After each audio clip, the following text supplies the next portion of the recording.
Hey, what's up, everybody, and welcome back to the Brave Enough to Talk podcast. I'm your host, Marcus, cousin Marcus, and today I kind of want to do something a little bit different.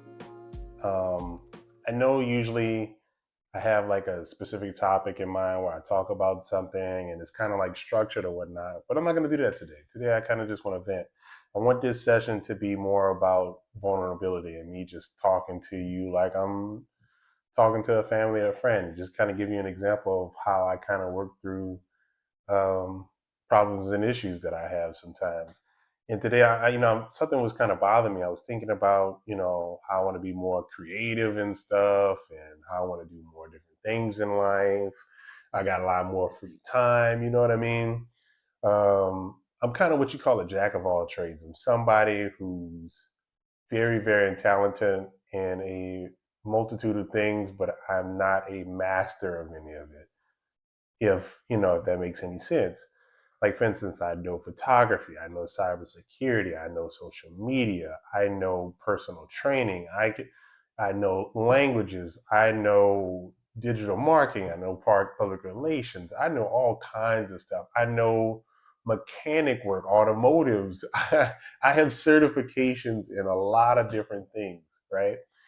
Um, and something I kind of been wanting to do lately is just be a lot more creative now that I got the free time. You know what I mean? I want to be more creative. I want to do things that I like to do that brings me joy. Um, whether it's creating content like this, I love doing this. This is something I love to do. I love to be able to share my experiences and hope that someone can learn from it, can use it to help better themselves or help get through processes and heal emotionally and get through things mentally that, some blocks that were in the way that they couldn't deal with before. So I was talking to my wife, man, and I was like, man, I want to get, I kind of want to do voice acting. Voice acting is something I've always wanted to do. Coming up, I used to get told all the time that I should do radio. I've had people tell me many times you do radio. You have like a radio voice. Yeah, yeah. I'm like, all right, whatever. But something I've always wanted to do was voice acting. I've always wanted to be a voice actor for like my favorite anime. I watch a ton of anime. I watched a lot of cartoons and anime coming up. I'd love to be like a voice actor for a TV show, a cartoon, a children's show, anything like that. I think something like that would be really cool. But the thing is, in order to get into things like voice acting or acting in general, things like that, you got to have reels. And a lot of times it requires, you getting in a room with someone recording, going over some stuff with you or helping you out. But for me, I have like the insecurity. I deal with the insecurity of doing things that I know how to do, a lot of talents that I do have, and doing it in front of people. It's just something about doing something I very well know how to do over and over and over again, but to do it in front of people. You know what I mean? And this is for art and things like that. Not necessarily if you told me, hey, Marcus, do your job in front of people. You know what I mean? If I had to design something, give public speeches and things like that, that I have no problem with doing it. That's a job. But things that I find artistic and are passions of mine, those things I have trouble with doing in front of other people, like photography. I've done photography since 2016. I've done photography professionally for a while. I'll, go out into places, parks, all kinds of places with clients and things like that. And even then, when I'm doing photography and things that I know when cars are passing by, yeah, I'm looking like, oh man, people are watching me do this. Sometimes people will stop and ask questions. I mean, honestly, when I get into it, it's fine. It doesn't bother me. But I have stage fright when it comes to art in public.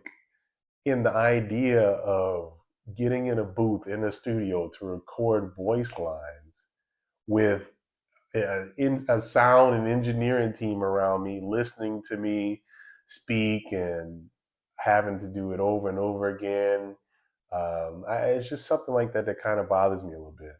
And those types of things kind of hinder me in being successful or truly doing things that you passionately want to do because you're worried about what the next person is saying. I do social media content. I have several pages.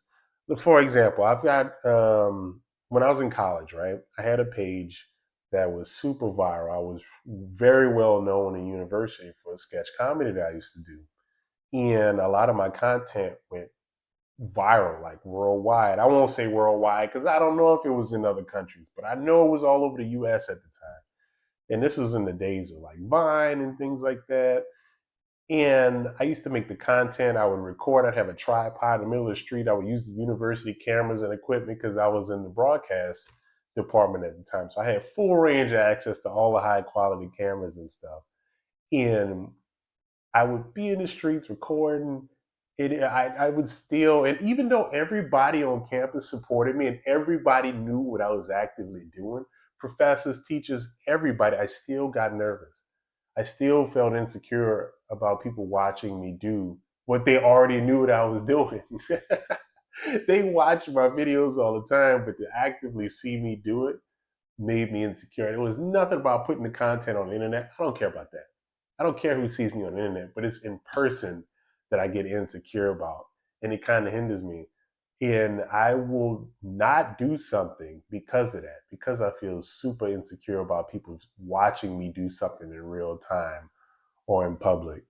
You know what I mean? And that's something I have to get over and I'm actively working on day by day. But the idea of doing and performing artistic works in person, whether it's photography, whether it's voice acting. I could not do a stage performance. My wife does theater. I couldn't imagine doing that. I couldn't imagine. I can do, like I said, public speech. Public speech, I can do a TED talk right now with no problem and look at a crowd of people, no fear, and get all the way into it.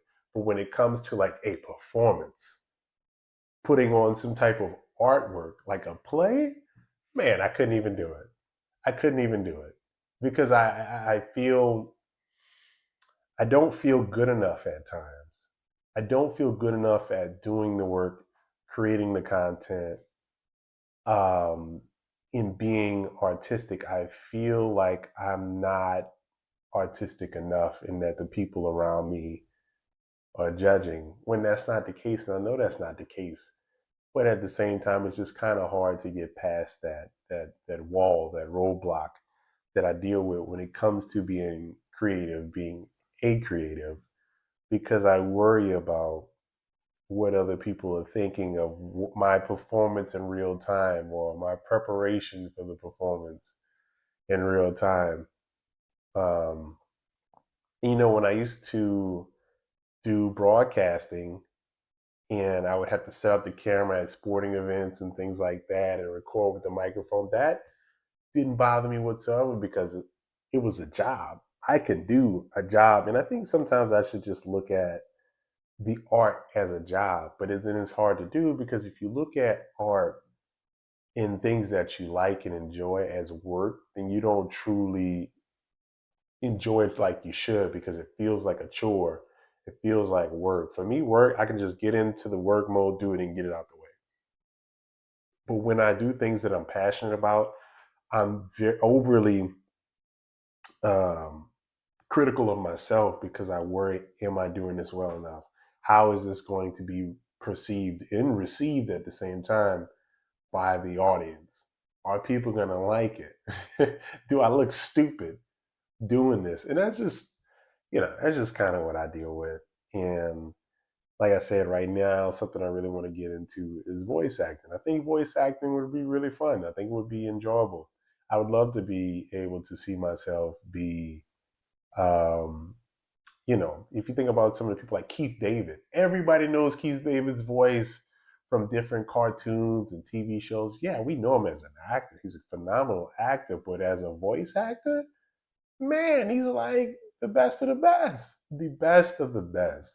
And I would love to do something like that. You know what I mean? I don't see myself being like a TV actor on a TV show where you see my face and everything else. I don't care about that. I don't want to be known.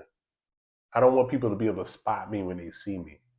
But I would love for people to recognize my voice and stuff and be like, "Yo, he was a really good actor. He did a really great job." I don't care about fame, but I do like the idea of people enjoying the work that I create. So, I mean, that's just kind of something that, I deal with from time to time that I'm actively working on, you know what I mean? Um, it takes time. It takes time to get over that hump and get past those feelings of insecurity. We all deal with it. Everybody does. I'm not the only one, you know. It's very common, especially when it comes to art and doing things that you like. I think for me, it comes down to the idea that what I like, other people might not, but who cares? I know, and I'm talking myself through this in real time right now, and it shouldn't even matter, but it does. I'm human. I'm normal, just like anybody else. I feel, I breathe, I bleed, just like everybody else, and it's something that I deal with, and I want to get past it because I would love to do voice acting. I would love to do more creative work that could potentially make me money, you know? I mean, I do the art because it's fun, because I truly enjoy it. But it'd be nice to make the money off it at the same time. But that's just kind of something that's bothering me right now that I've been thinking about for the last couple of days because it's something I really want to get into. But I think, it kind of holds me back because I got that monster just on my back and hanging on my shoulder that's kind of preventing me from being the creative that I would like to truly be. And I don't know. I don't know. That's kind of all I really wanted to say about it. I just kind of wanted to do something different, be vulnerable for a second, and just kind of talk about something that I was dealing with, and to show that everything is, to show you how authentic this is when I do these episodes, when I do this show. It's not based on popular topics that I try to find online and try to be relatable. No, I'm literally speaking on firsthand experience and just sharing my thoughts, feeling in my life, and hopefully that someone can, you know, learn from what I go through, and hopefully someone can relate and be like, hey, look, I deal with that too. Maybe this can help me in the future as well. Like I said, this episode wasn't going to be long. It wasn't going to be nothing crazy, but that's just kind of what I was feeling. I wanted to do something different. Who knows? I might do it again. I might do it again with a different topic if something's bothering me. Just pop up the camera and just start talking. But I appreciate y'all listening to me. I'll stop talking now, and maybe I'll try to go be creative with something like I should. This is another episode of Brave Enough to Talk. Please continue to be brave to speak up, speak out, and don't be ashamed because we all go through it. We all have problems. And until next time, I really appreciate you guys.